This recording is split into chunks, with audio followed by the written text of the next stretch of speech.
ਸਤਿਨਾਮ ਕਰਤਾ ਪੁਰਖ ਨਿਰਭਉ ਨਿਰਵੈਰ ਅਕਾਲ ਮੂਰਤ ਅਜੂਨੀ ਸੈਭੰ ਗੁਰ ਪ੍ਰਸਾਦ।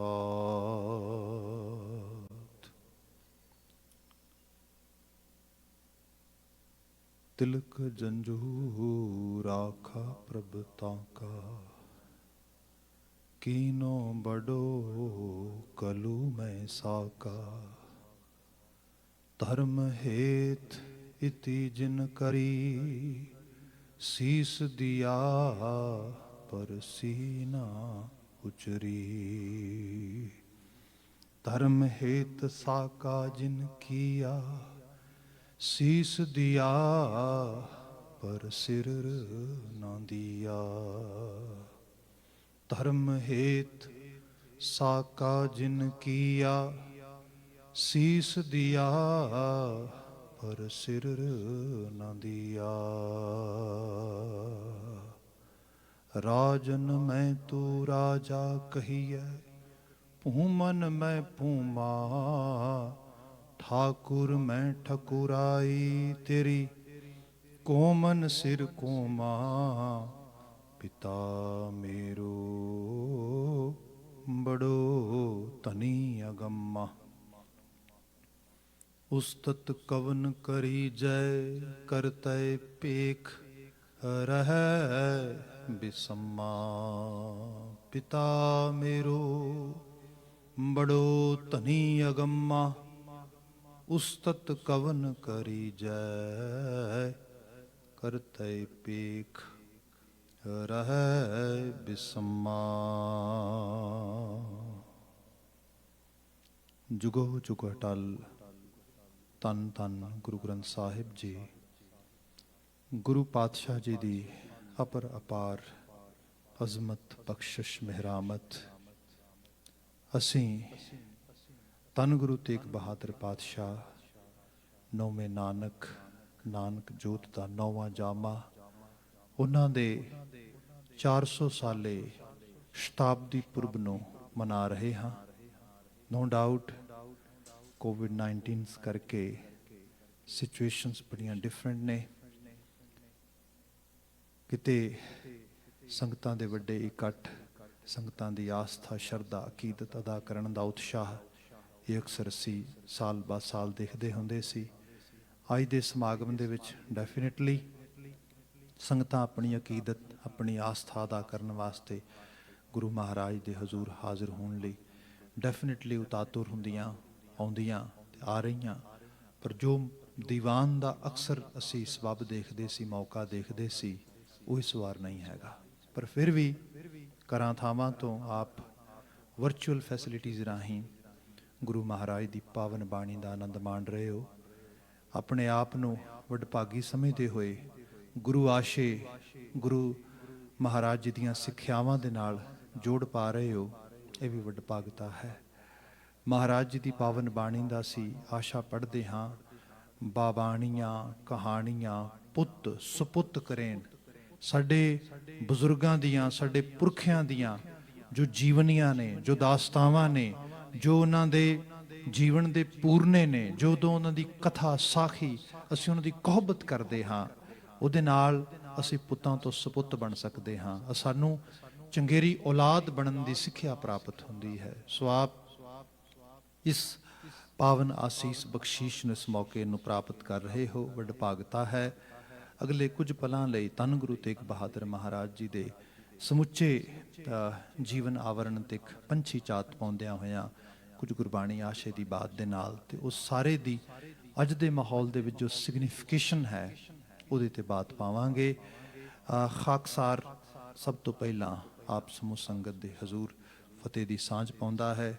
ਵਾਹਿਗੁਰੂ ਜੀ ਕਾ ਖਾਲਸਾ, ਵਾਹਿਗੁਰੂ ਜੀ ਕੀ ਫਤਿਹ। ਧੰਨ ਗੁਰੂ ਤੇਗ ਬਹਾਦਰ ਮਹਾਰਾਜ ਇੱਕ ਐਸੀ ਸ਼ਖਸ਼ਤ, ਇੱਕ ਐਸੀ ਸ਼ਖਸੀਅਤ ਜਿਨ੍ਹਾਂ ਦੀ ਅਜ਼ਮਤ ਬਾਰੇ, ਜਿਨ੍ਹਾਂ ਦੀ ਕੈਲੀਬਰ ਬਾਰੇ, ਜਿਨ੍ਹਾਂ ਦੀ ਪਰਸੋਨਾ, ਸਮੁੱਚੀ ਪਰਸਨੈਲਿਟੀ ਬਾਰੇ, ਸਮੁੱਚੀ ਹੈਸੀਅਤ ਬਾਰੇ ਮੁਝ ਅਦਨੇ ਵਰਗਾ ਮਨੁੱਖ ਸ਼ਾਇਦ ਕੁਝ ਨਹੀਂ ਕਹਿ ਸਕਦਾ। मैं अक्सर गुरु साहब दीयां जीवनियां, गुरु साहब की शख्सियत नूं बयान करन लग्या हकीम अल्लाह यार खां जोगी नूं याद करदा, जदों ये कहिंदा है कि बंदे दी कई वारी मजबूरी इस रूप विच भी ज़ाहिर होंदी है भी एक आंख से क्या बुलबुला कुल बहर को देखे, साहिल को मझधार को या लहर को देखे। एक वड्डे ठाठा मारदे समुंदर दे कंढे एक छोटा जिहा पानी दा बुलबुला, तो उस बुलबुले दी छोटी जी अख उस समुंदर दे किस पक्ष नूं बयान करे। ਉਹਦੇ ਵੱਡੇ ਵਿਸ਼ਾਲ ਕਾਏ ਉਸ ਪਾਣੀ ਨੂੰ ਵੇਖੇ, ਉਹਦੇ ਵੱਡੇ ਵੱਡੇ ਜੋ ਖੂਬਸੂਰਤੀ ਦਾ ਮੰਜ਼ਰ ਬਿਆਨ ਕਰਦੇ ਸਾਹਿਲ, ਉਹਦੇ ਬੀਚਸ ਨੂੰ ਬਿਆਨ ਕਰੇ, ਉਹ ਉੱਠਦੀਆਂ ਲਹਿਰਾਂ ਨੂੰ ਬਿਆਨ ਕਰੇ। ਧੰਨ ਗੁਰੂ ਤੇਗ ਬਹਾਦਰ ਸਾਹਿਬ ਜੀ ਦੇ ਪਰਿਪੇਖ ਦੇ ਵਿੱਚ ਜਿੱਡਾ ਵੱਡਾ ਅਮਲ ਉਹਨਾਂ ਧਰਤੀ ਦੇ ਉੱਤੇ ਸਥਾਪਿਤ ਕੀਤਾ, ਜਿਹਦੀ ਨਾ ਤੇ ਕੋਈ ਰਿਪਲੇਸਮੈਂਟ ਹੈ, ਨਾ ਕੋਈ ਉਹਦੀ ਕੋਈ ਸਬਸਟੀਟਿਊਸ਼ਨ ਆ, ਨਾ ਉਹਦਾ ਕੋਈ ਕੰਪੈਰੀਜ਼ਨ ਆ। ਆਪਣੇ ਆਪ ਦੇ ਚ ਲਾਸਾਨੀ ਹਰ ਰੂਪ ਦੇ ਵਿੱਚ। ਮੈਂ ਉਹਨਾਂ ਦੇ ਪਾਵਨ ਬਚਨਾਂ ਤੋਂ ਬਾਤ ਸ਼ੁਰੂ ਕਰ ਦਿੰਦਾ ਵਾਂ। ਅੱਜ ਜਦੋਂ ਅਸੀਂ ਸਾਇੰਟੀਫਿਕ ਵਰਲਡ ਵਿੱਚ ਰਹਿ ਰਹੇ ਹੈਗੇ ਆ, ਤੇ ਗੁਰੂ ਤੇਗ ਬਹਾਦਰ ਸਾਹਿਬ ਜੀ ਜਦੋਂ ਬਿਆਨ ਕਰਦੇ ਵੀ ਪਾਂਚ ਤਤ ਕੋ ਤਨ ਰਚਿਓ ਜਾਨੋ ਚਤੁਰ ਸੁਜਾਨ।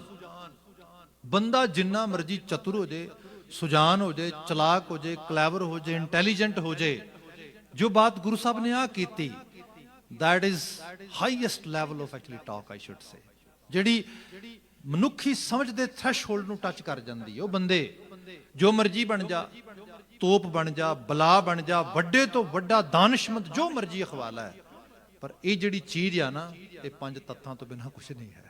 पांच तत्त को तन रचियो जानो चतुर सुजान। ते होनी भी सोच लै दी जिह ते उपजी नानका लीन ताहे मेहमान। जिथों पैदा होई है ओहदे विच ही मिट जानी है। इस करके अपने आप नूं कोई बहुत वड्डा कंसीडर करन तो पहला अपने आप नूं समझे कि मैं औरंगजेब हाँ, मैं कोई बादशाह हाँ, मैं कोई अमीर हाँ, मैं कोई वजीर हाँ, मैं कोई शमीर हाँ, मैं कोई वड्डी तो वड्डी कुछ भी नहीं गा। तवारीख इस चीज की गवाह है। गुरु साहब ने मनुख की होनी नूं शीशा विखाया, मनुख नूं दस्सिया है इस धरती ते मिट्टी तो उपजिया मिट्टी च ही अमा जाना। जिन्हों अज दा सूफी कुछ इस तरह लिखदा ना कि हसरते इंसान का कैसा तकब्बर तेज है, खाक का पुतला बना और खाक से परहेज है। कैसा इंसान है, मिट्टी तो उपजिया है ਤੇ ਆਪਣੇ ਆਪ ਨੂੰ ਮਿੱਟੀ ਦੇ ਨਮਿੰਦ ਲੈ ਕੇ, ਭਾਵ ਲੋਕਾਂ ਦੇ ਵਿੱਚ ਰੱਖ ਕੇ। ਮੈਂ ਅੱਜ ਦੀ ਸਿਗਨੀਫਿਕੇਸ਼ਨ ਤੇ ਬਾਤ ਜਿਹੜੀ ਕਰਨ ਦੀ ਬਾਤ ਕਰ ਰਿਹਾ ਸੀਗਾ, ਕੋਵਿਡ-19 ਚੋਂ ਲੰਘ ਰਹੇ ਆ, ਤੇ ਜਿਸ ਫਿਜ਼ਾਂ ਦੇ ਵਿੱਚ, ਜਿਸ ਖਿੱਤੇ ਦੇ ਵਿੱਚ, ਜਿਸ ਗਿਵਨ ਜੋਗ੍ਰਾਫਿਕਲ ਇਲਾਕੇ ਦੇ ਵਿੱਚ ਗੁਰੂ ਪਾਤਸ਼ਾਹ ਜੀ ਨੇ ਉਸ ਜੀਵਨ ਸਿੱਖਿਆ ਸਿਖਾਈ, ਅੱਜ ਦੇ ਹਾਲਾਤ ਉੱਥੇ ਵੇਖ ਸਕਦੇ ਹੋ ਤੁਸੀਂ।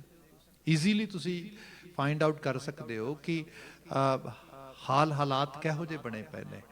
ਮਿੱਟੀ ਨੂੰ ਵਾਹੁਣ ਵਾਲੇ, ਮਿੱਟੀ ਨੂੰ ਉਗਾਉਣ ਵਾਲੇ, ਮਿੱਟੀ ਦੇ ਵਿੱਚੋਂ ਜੀਵਨ ਦੀ ਉਸ ਖੁਰਾਕ ਨੂੰ ਉਤਪੰਨ ਕਰਨ ਵਾਲੇ ਲੋਕ ਲਗਾਤਾਰ ਉਸੇ ਮਿੱਟੀ ਤੇ ਰੁਲ ਰਹੇ ਨੇ। ਤੇ ਉਸੇ ਮਿੱਟੀ ਦੇ ਬਣੇ ਹੋਏ ਕੁਝ ਲੋਕ, ਉਹਨਾਂ ਹੀ ਲੋਕਾਂ ਦੀ ਜਿਹੜਾ ਹੈਗਾ ਕਹਿ ਲੋ ਕਿ ਵੋਟ ਦੇ ਨਾਲ, ਉਹਨਾਂ ਹੀ ਲੋਕਾਂ ਦੀ ਸਪੋਰਟ ਦੇ ਨਾਲ ਗੱਦੀਆਂ ਤੇ ਬੈਠੇ ਉਹ ਉਸੇ ਮਿੱਟੀ ਨੂੰ ਭੁੱਲ ਗਏ ਨੇ। ਇਹ ਜਿਹੜੀ ਚੀਜ਼ ਆ, ਗੁਰੂ ਤੇਗ ਬਹਾਦਰ ਸਾਹਿਬ ਅਸਲ ਵਿੱਚ ਔਰੰਗਜ਼ੇਬ ਨੂੰ ਸ਼ੀਸ਼ਾ ਵਿਖਾਉਂਦੇ। ਉਹ ਦੱਸਦੇ ਤੂੰ ਕੀ ਸੋਚਦਾ ਆ, ਤੂੰ ਕਹਿੰਦਾ ਮੈਂ ਮੌਤ ਦਾ ਦਿਉਤਾ ਆ। ਫਿਰ ਇੱਕ ਆਲਮ ਦੇ ਬਾਤ ਕਹਿ ਦਿੰਨਾ, ਫਿਰ ਗੁਰੂ ਸਾਹਿਬ ਦੇ ਹਿਸਟਰੀ 'ਚ ਕੁਝ ਬਾਤ ਪਾਵਾਂਗਾ, ਕਿਉਂਕਿ ਬਾਤ ਜਿਸ ਕਰਵਟ ਬੈਠ ਰਹੀ ਹੈ। ਕਹਿੰਦੇ ਚਾਂਦਨੀ ਚੌਂਕ 'ਚ ਗੁਰੂ ਸਾਹਿਬ ਦੀ ਜਾਮੇ ਸ਼ਹਾਦਤ ਦੀ ਜਿਹੜੀ ਅਸਲ ਦੇ ਵਿੱਚ ਕਹਾਣੀ ਹੈ, ਜੋ ਸ਼ਹਾਦਤ ਆਪਣੇ ਆਪ 'ਚ ਬੋਲਦੀ ਹੈ, ਸ਼ਹਾਦਤ ਜੋ ਉਸ ਲੈਵਲ ਤੇ ਸਾਰੇ ਕਾਸੇ ਨੂੰ ਪੋਰਟਰੇਟ ਕਰਦੀ ਹੈ, ਉਹਦੇ 'ਚੋਂ ਦਾਨਿਸ਼ਮੰਦ ਦੇ ਬਚਨ ਨੇ। ਕਹਿੰਦੇ ਵੀ ਗੁਰੂ ਤੇਗ ਬਹਾਦਰ ਸਾਹਿਬ ਆਪਣੀ ਸ਼ਹਾਦਤ ਨਾਲ ਇਹ ਬਾਤ ਬਿਆਨ ਕਰਦੇ ਵੀ ਮੇਰੀ ਸਰਫਰੋਸ਼ੀ ਦਾ ਅਸਰ ਕੀ ਨਹੀਂ ਹੋਣਾ। ਸਰਫਰੋਸ਼ ਨੇ ਗੁਰੂ ਤੇਗ ਬਹਾਦਰ ਮਹਾਰਾਜ ਆਪਣੇ ਸੀਸ ਨੂੰ, ਅਸੀਂ ਬਚਨ ਪੜ੍ਹਦੇ ਨੇ, ਜੋ ਤੋ ਪ੍ਰੇਮ ਖੇਲਣ ਕਾ ਚਾਓ, ਸਿਰ ਤਰ ਤਲੀ ਗਲੀ ਮੇਰੀ ਆਓ, ਇਤ ਮਾਰਗ ਪੈਰ ਧਰੀਜੈ, ਸਿਰ ਦੀਜੈ ਕਾਣ ਨਾ ਕੀਜੈ। ਐਕਚੁਅਲੀ ਤਵਾਰੀਖ ਗਵਾਹ ਇਸ ਗੱਲ ਦੀ, ਬਿਲਕੁਲ ਤਲੀ ਤੇ ਸੀਸ ਰੱਖਣ ਵਾਲੀ ਗੱਲ ਹੀ ਹੋਰ ਕੀ ਹੈ। ਜਾ ਕੇ ਆਪ ਜ਼ਾਲਮ ਦੇ ਸਾਹਮਣੇ ਖੜੇ ਹੋ ਜਾਣਾ ਤੇ ਆਪਣੇ ਕਾਤਲ ਨੂੰ ਮਕਤੂਲ ਦੁਆਰਾ ਇਹ ਕਹਿਣਾ ਵੀ ਲੋਕਾਂ ਨੇ ਤੇ ਸ਼ੇਰ ਹੀ ਪੜ੍ਹੇ ਹੋਣਗੇ ਨਾ, ਦੇਖਣਾ ਹੈ ਜ਼ੋਰ ਕਿਤਨਾ ਬਾਜੂਏ ਕਾਤਿਲ ਮੇ ਹੈ। ਉਹਨੇ ਵਾਕਿਆ 'ਚ ਵਿਖਾਇਆ ਵੀ ਵਿਖਾ ਕਿੰਨਾ ਜ਼ੋਰ ਹੈ ਤੇਰੀਆਂ ਬਾਹਾਂ ਦੇ ਵਿੱਚ। ਤੇ ਉਹਦਾ ਜ਼ੋਰ निसल हो गया, बिल्कुल जे कह लो कि कफूर हो गया, खत्म हो गया।